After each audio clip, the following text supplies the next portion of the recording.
व्यक्ति के जीवन में हमेशा धन नहीं रहना चाहिए, कभी कभी धन घटना चाहिए। क्यों? धन घटेगा तभी तो धन की और इच्छा प्रकट करेगा, तभी तो कर्म करेगा। तो कांस्टेंट हमारी लाइफ में कोई भी चीज स्थिर नहीं रहनी चाहिए, और विशेष रूप से तो भगवत प्रेम, उसमें कुछ ना कुछ वियोग होते ही रहना चाहिए।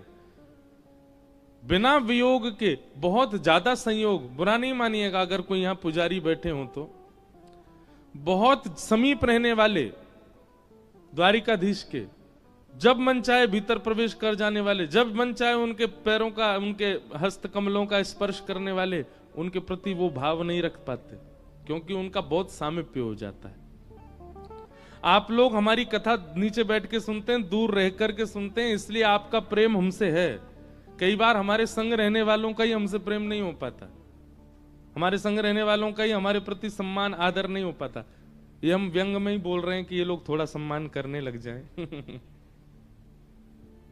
पर अमूल्य वस्तु का बहुत सामीप्य मिल जाने पर उसका हम लोग मूल्य खो देते हैं, फिर उसके जाने पर ही मूल्य समझ आता है कि ये वस्तु बहुत प्रिय, हम पर बड़ी कृपा करके ठाकुर जी ने दी और हमने इसका मूल्य नहीं समझा।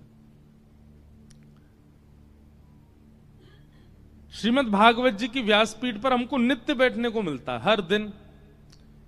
आज उतरेंगे, अब कल और परसों 2 दिन थोड़ा नहीं, कल ही केवल, कल की छुट्टी है, परसों से फिर सागर में।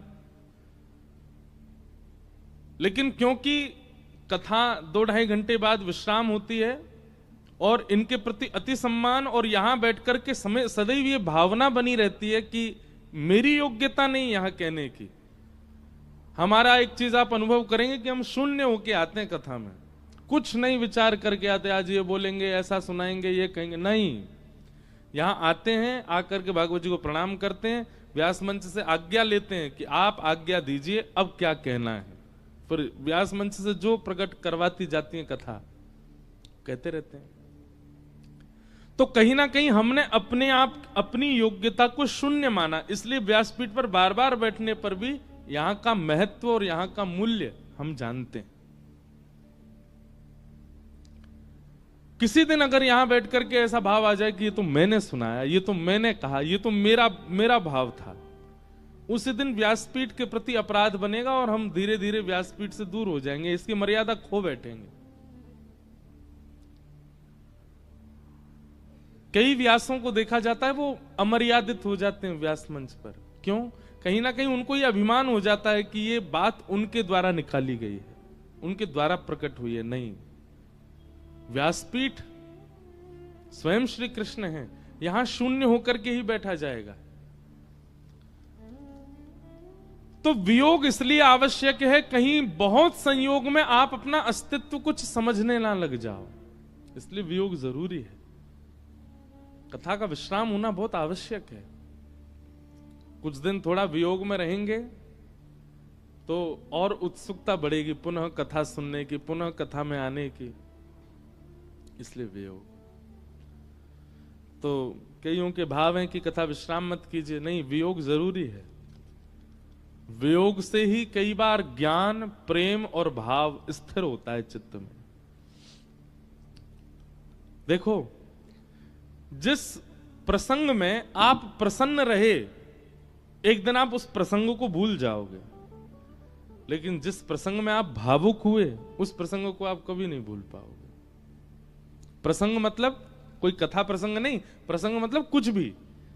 कोई नृत्य कर रहा है, कोई गा रहा है, घर का कोई फंक्शन हो रहा है, कोई शादी ब्याह का माहौल है, किसी का जन्मदिन है, कोई किसी ने आपको सरप्राइज दिया, आदि कुछ भी, ऐसा कुछ भी आपके जीवन में होगा जिसमें आप भावुक हो गए, वो आप सदैव याद रखोगे। पर बहुत प्रसन्नता से व्यतीत करने वाले प्रसंग कई बार हम भूल जाते हैं, इसलिए कथा में वियोग जरूरी है। और होगा कितनों को ये तो भगवान जाने, सबको भी नहीं होता, पर हो यह आवश्यक। तो कुछ प्रश्न आए हैं।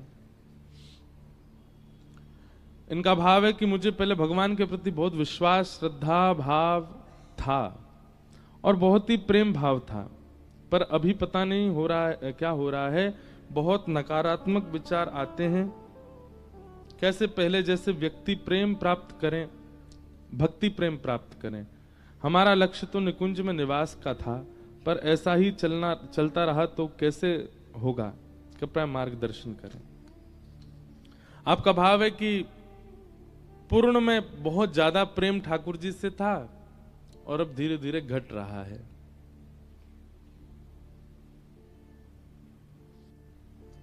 दो कारण हैं। पहला कारण तो अभी अभी जो मैंने बात कही, वियोग ना देना स्वयं को। वृंदावन का महत्व कई बार तब समझ में आता है जब आप वृंदावन से दूर रहते हो। अतिशय वृंदावन में, अब हमारा जन्म वृंदावन का है, पर शायद हमसे ज्यादा तो बाहर के लोग वृंदावन जाते होंगे, हम इतना कम जाते हैं। 21 दिसंबर को घर से निकले हैं हम, 15 मार्च को घर जाएंगे। वृंदावन से 21 दिसंबर को निकले, मार्च में जाएंगे। कई लोग तो दिल्ली के हजारों लोग ऐसे हैं जो हर दिन वृंदावन जाते हैं, हर हफ्ते वृंदावन जाते हैं। हमारे संघ वाले भी बीच बीच में राउंड मार रहे हैं वृंदावन का, हमारा तो वो भी नहीं हो रहा है। कई बार अति संयोग जो होता है ना, वो प्रेम को घटा देता है, इसलिए कई बार वियोग देना आवश्यक है। और दूसरी बात, पूर्व जैसा प्रेम ठाकुर जी से ना बने रहने का कारण है वैष्णव अपराध। हमने अनेक बार कथाओं में बताया। आपको द्वारिकाधीश बहुत प्रिय लगते थे, प्रसाद के प्रति बहुत निष्ठा, कथा में बहुत मन लगता था, पर अचानक से अब मन आपका उखड़ने लगा। निश्चित ही आपने किसी भगवत भक्त का अपराध किया। वैष्णव अपराध से ठाकुर जी के प्रति भाव कम होने लग जाता है, प्रेम कम होने लग जाता है। बड़ी प्रसिद्ध कथा हम सुनाते हैं। एक महापुरुष थे वृंदावन में, वो नेत्र बंद करके श्यामा श्याम का नित्य विहार दर्शन किया करते थे। परंतु एक बार उन्होंने अपने मानसी भाव में क्या दर्शन किया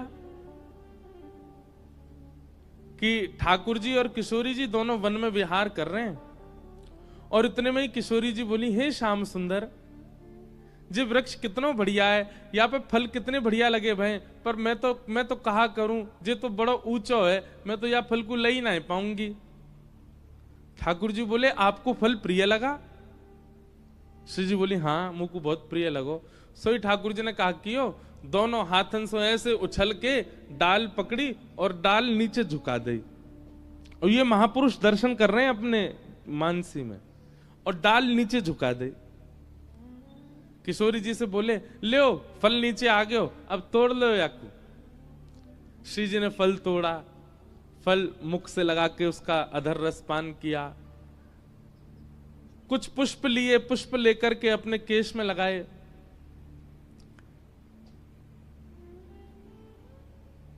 इतने में ठाकुर जी बोले, श्री जी ये ज्यादा भारी ना है, ये ज्यादा कड़ो ना है, न एक पकड़ के देखियो है डाल को।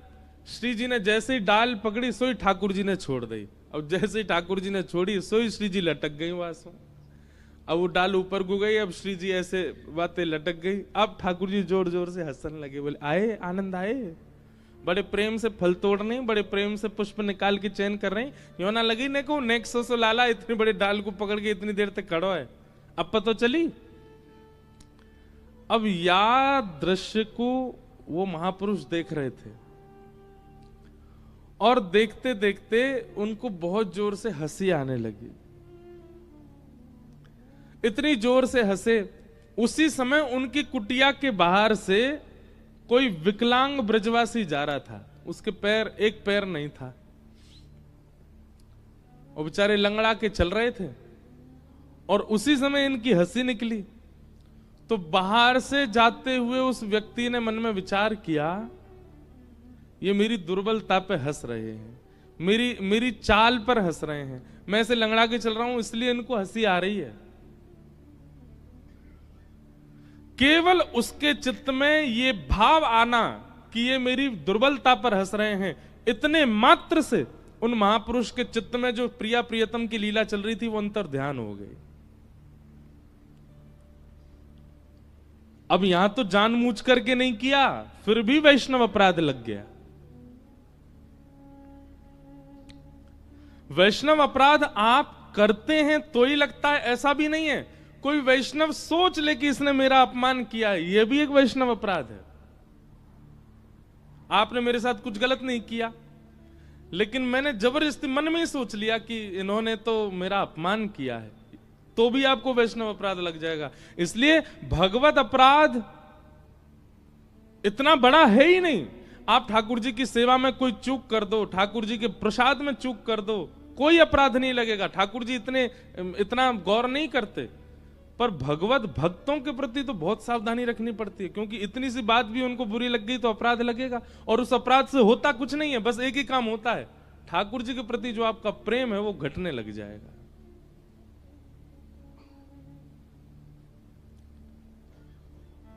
इसलिए वैष्णव अपराध से बचना है। अब आप कहेंगे महाराज जी वैष्णव अपराध तो इतना सूक्ष्म है, अब ना जाने किस किस को हमारी बातें बुरी लग रही होंगी, कहां तक बचें इससे? उसका एक ही उपाय है। जैसे आप लोग नियम बनाते हैं, सुबह उठते ही ठाकुर जी को प्रणाम, मध्य भोजन करते ही ठाकुर जी को प्रणाम, रात्रि सोने से पहले ठाकुर जी को प्रणाम, ऐसे ही नित्य वैष्णव प्रणाम का नियम ले लीजिए। अगर आपके सन्मुख कोई वैष्णव आ जाए, तिलक है, कंठी है, सुंदर लग रहा है, वैष्णव है, तो उसको प्रणाम करो। और यदि पूरे दिन में कोई वैष्णव दर्शन नहीं होता है तो नेत्र बंद करके जिन जिन वैष्णवों को आपने देखा है आज तक, उनका चिंतन करके सबको प्रणाम करो। भगवत प्रणाम नहीं, वैष्णव प्रणाम।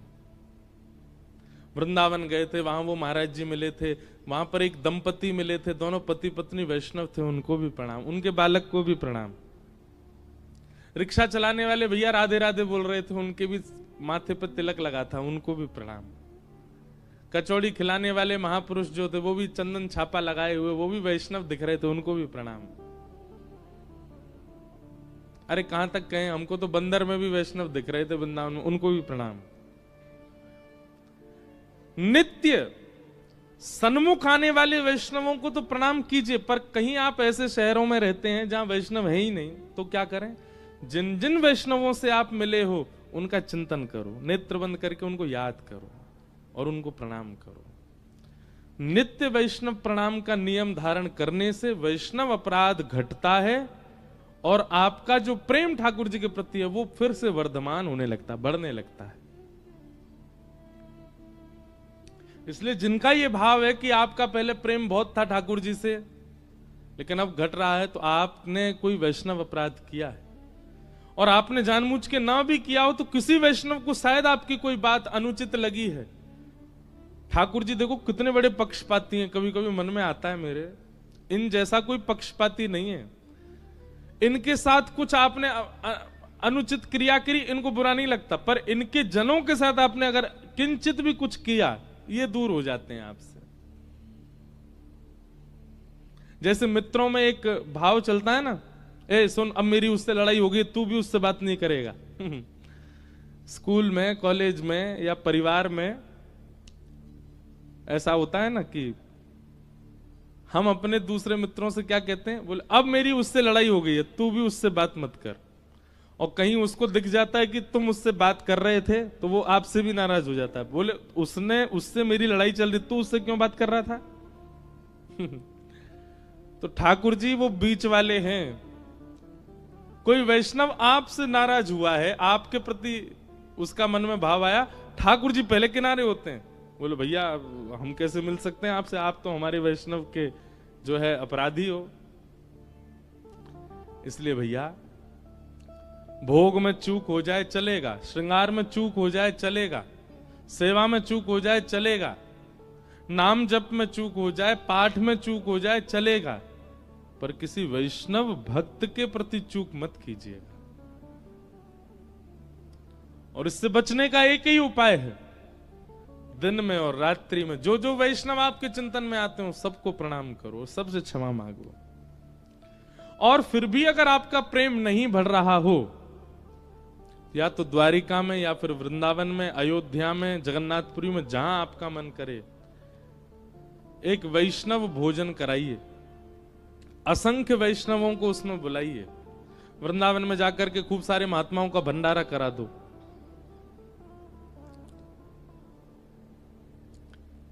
जगन्नाथपुरी में जाके खूब महाप्रसाद बंटवा दो, लेकिन केवल महाप्रसाद नहीं बांटना है, जिसको भी आप महाप्रसाद पवाओ उसके चरणों में प्रणाम कीजिए और फिर उससे क्षमा मांगिए। वो व्यक्ति कहेगा भाई तुम क्षमा क्यों मांग रहे हो? बोले नहीं, बस आप क्षमा करो हमें। ऐसे अनेक वैष्णवों से जब आप क्षमा मांगेंगे तब आपका प्रेम पुनः वैसा हो जाएगा जैसा पहले था। अधिकतर ये होता है, कई बार हमारे साथ भी होता है। कई बार हमें लगता है कि हम लाल जी से इतनी दूरी, कभी कभी व्यस्तता के कारण हमारी दूरी बनती, पर व्यस्तता के कारण दूरी नहीं है। ये भी एक वैष्णव अपराध है। हमसे क्या वैष्णव अपराध होता है? इतने लोग दूर दूर से आते हैं हमसे मिलने, इतने लोग दूर दूर से आते हैं कथा में, कोई कुछ भाव लेके आता है, कोई लिख के लाता है, कोई कुछ वस्त्र लाता है, पर इतनी संख्या होने की वजह से हम क्या करते हैं, सबको दूर से ही प्रणाम करते हुए निकल जाते हैं। अब दूर वाला व्यक्ति बैठा, बोले मैं इतनी दूर से चल के आया, बस पकड़ के, ट्रेन पकड़ के, कहां से महाराज जी से मिलने आया, 2 मिनट भी नहीं मिले महाराज जी। अब उसके चित्त में ये भाव मेरे प्रति आते ही मुझे वैष्णव अपराध लगा, और इसी के कारण हमारे लाल जी हैं साथ ही, पर 24 घंटा हम सेवा नहीं करते उनकी। और उसमें बहाना क्या बन गया? व्यस्त हैं बहुत ज्यादा, यहां जाना वहां जाना, ये करना वो करना।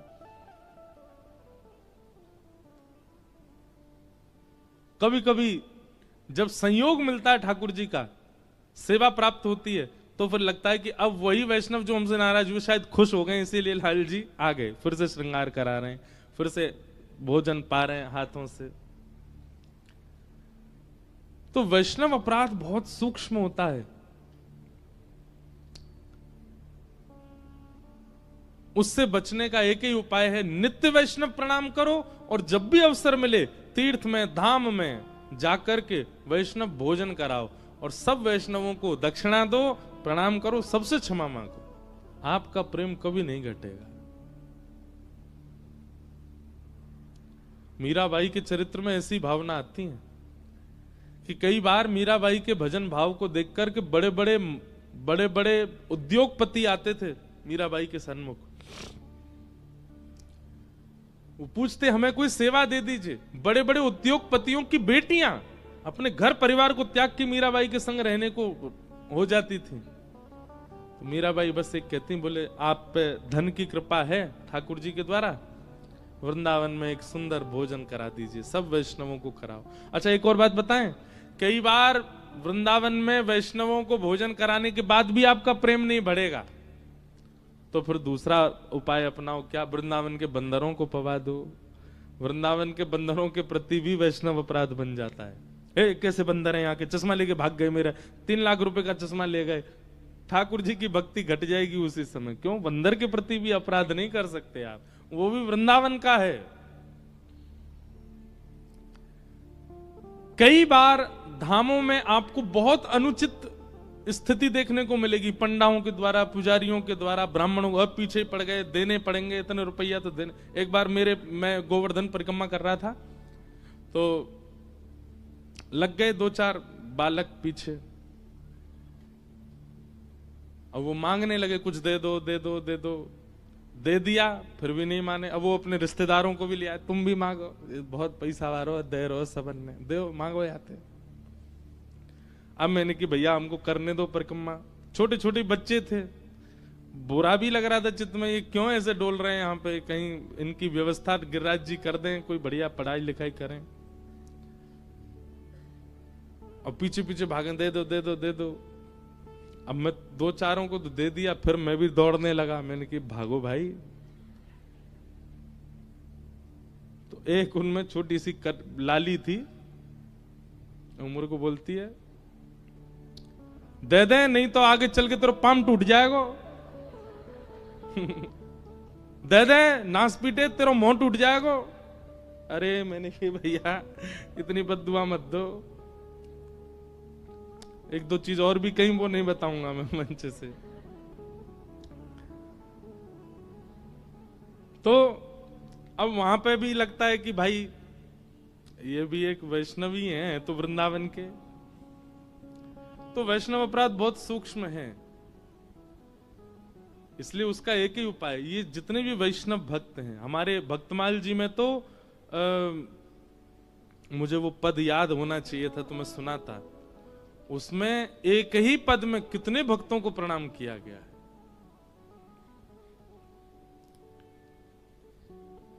मुझे मिलेगा शायद अगली कथा में, अगर हो पाया तो मैं सुनाऊंगा, आप लोग लाइव सुन लेना। वो तो गाने अब आज अच्छा याद आया द्वारिका में, वो तो निकाल करके अलग से यूट्यूब पर डालने वाली चीज है, उसको नित्य सुने कोई व्यक्ति, उसमें सारे भक्तों को प्रणाम है, लगभग सारे भक्त, उसका कोई नित्य पाठ कर ले वो कम से कम वैष्णव अपराध से 20% तो रोज मुक्त हुआ करेगा।